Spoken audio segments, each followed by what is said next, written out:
Octavo acto, Oriente contra Occidente. El 8 de julio de 1853, 4 buques de guerra estadounidenses comandados por el comodoro Matthew C. Perry se adentraron en la bahía de Edo. Pretendían abrir las fronteras japonesas, quisieran los japoneses o no.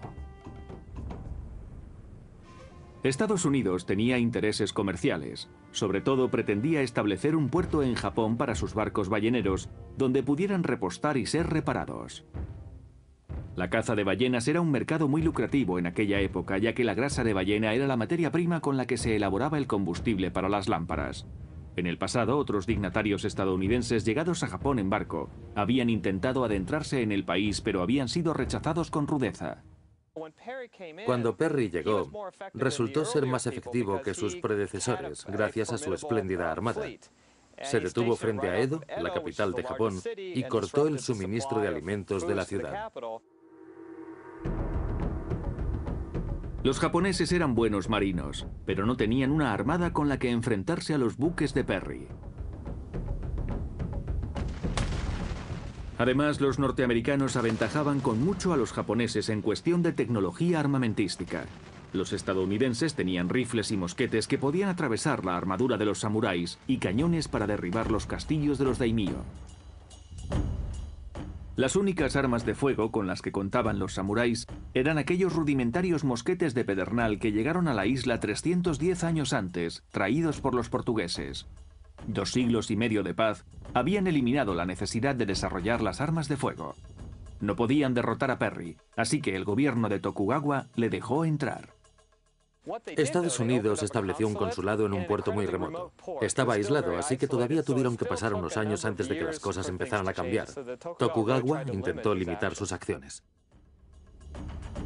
Con el tiempo, Estados Unidos consiguió que el shogun firmase tratados que le daban más libertad de movimientos.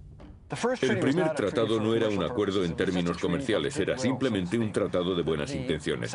El segundo sí era comercial, y gracias a él los bárbaros que se habían instalado en Japón establecieron puestos comerciales y controlaban ciertas regiones de Japón, lo que a los samuráis no les hacía ninguna gracia.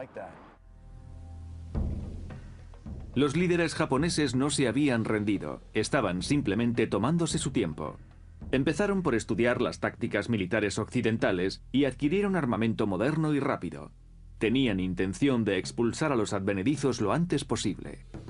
A mediados de 1860, muchos daimyo y sus samuráis estaban empezando a impacientarse. Empezaron a exigir un cambio de postura. Básicamente tenían miedo de que Japón se convirtiera en otra China. El Reino Unido había subyugado partes de China y la India. Y Francia, Rusia y Gran Bretaña estaban agazapados como lobos hambrientos. Y algunos samuráis eran conscientes de ello.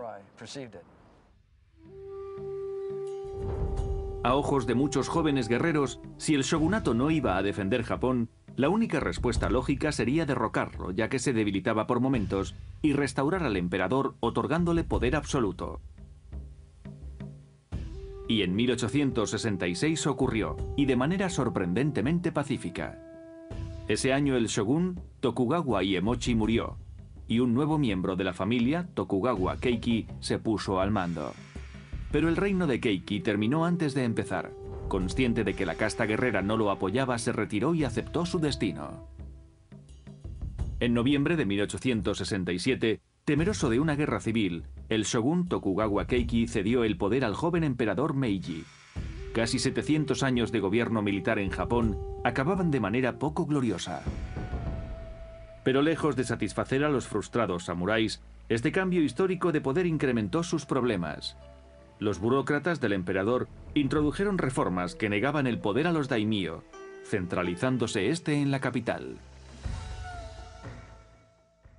El gobierno de Tokio piensa, vamos a mostrar nuestro poder reemplazando primero a los daimyo por gobernadores y luego reemplazando a estos por otros, provenientes de distintos lugares de Japón. Así verán que quien decide en todo el territorio es Tokio. La última humillación la propició una ley que prohibía tajantemente portar espadas, el símbolo más visible de los samuráis. En 1877, en la región de Satsuma, tradicionalmente conservadora, 900 guerreros se alzaron en rebelión. Estaban comandados por un prestigioso militar, Saigo Takamori. Irónicamente, Saigo había ayudado a derrocar al shogun 10 años antes. Los rebeldes portaban tanto armas modernas como tradicionales, pero sus armas no eran suficientes para enfrentarse a las numerosas tropas gubernamentales enviadas a aplastar la insurrección. Tras semanas de combates y el infructuoso sitio de una plaza fuerte del gobierno, los rebeldes se retiraron a Satsuma para entablar un último combate cerca de la casa de Saigo, en Kagoshima. En la fría mañana del 24 de septiembre, Saigo y 300 de sus más fieles seguidores marcharon armados únicamente con espadas al encuentro del enemigo. Querían reivindicar el simbolismo de la espada, prescindiendo de la pólvora. Dedicaron la parte anterior a escribir poemas, ensalzando su próxima muerte.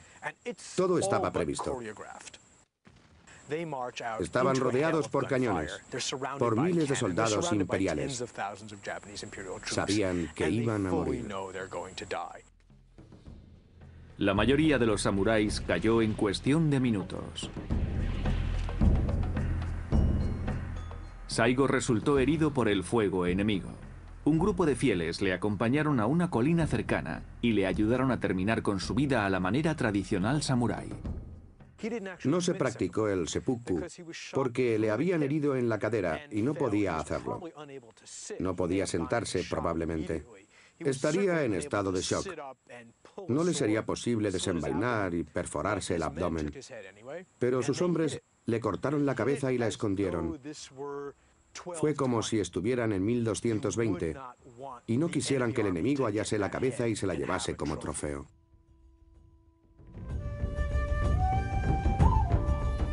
El aplastamiento de la rebelión de Satsuma marcó el final de la resistencia violenta a las reformas del gobierno Meiji. En 1877, nadie pensaba ya que la fuerza de las armas fuera a preservar el estilo de vida samurái, y todos en Japón aceptaron el nuevo estado Meiji.